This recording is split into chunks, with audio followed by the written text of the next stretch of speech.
Elections have consequences, Mr. President. Breaking unwritten royal rules again. It's an exciting time for me, and I'm thrilled about all the projects that are coming up, but it's also hard.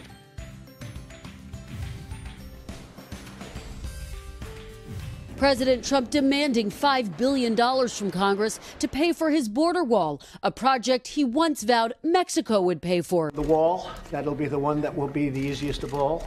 What do you think, Chuck? Maybe not? It's called funding the government, Mr. President. I have the White House. The White House is done, and the House would give me the vote if I wanted it. But I can't because I need, Nancy, I need 10 votes from Chuck. The fact is, you do not have the votes in the House. Nancy, I do. And we need border security. Nancy, we need border security. Let me just finish, because you can't get your way. The last time you shut it down, you got killed. Nancy's in a situation where it's not easy for her to talk right now, and I understand that. Please don't characterize the strength that I bring to this meeting as the leader of the House Democrats who just won a big victory. Elections have consequences, Mr. President. I am proud to shut down the government for border security, Chuck. I will take the mantle of shutting down. And I'm going to shut it down for border But we security. believe you shouldn't shut it down. Her Royal Highness, the Duchess of Sussex. Britain's fashion royalty didn't see it coming. Celebrating British fashion and British fashion designers in my new home of the UK. American royalty, Meghan Markle, taking center stage to present the Designer of the Year award. We have a deep connection to what we wear. Sometimes it's very personal, sometimes it's emotional.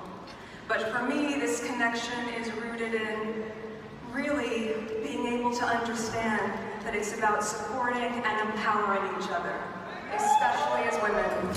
The winner, Claire Waite-Keller, the first woman to head Givenchy. To have someone like that trust you in an incredible moment in their life is something that is just the most unbelievable honor.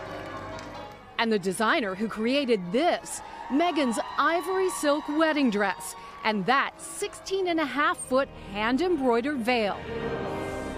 The fashion designer, a clear favorite of Meghan's, worn on her first solo trip with the Queen, her debut as a Duchess in Ireland, on tour in Australia and New Zealand, and at Princess Eugenie's wedding, famously hiding her bump under a navy coat.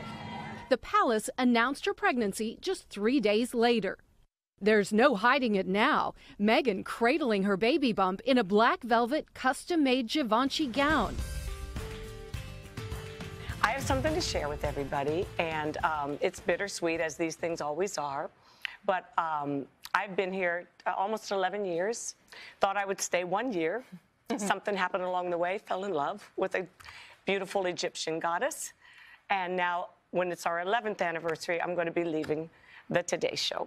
I know, it's an exciting time for me, and I'm thrilled about all the projects that are coming up, but it's also hard because the reason I stayed longer than a year is because I love everybody here so much.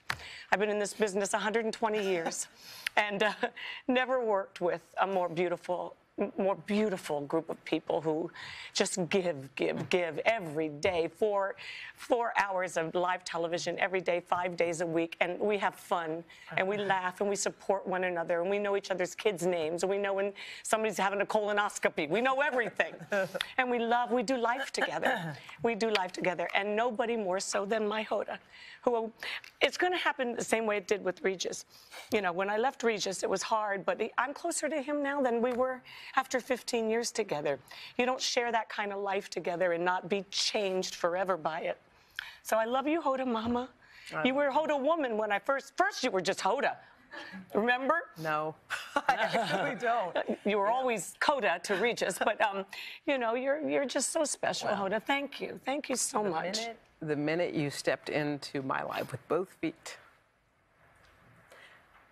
everything changed.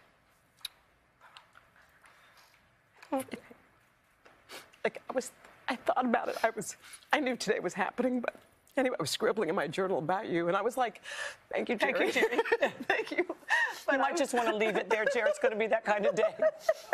Nobody else needs it, I see.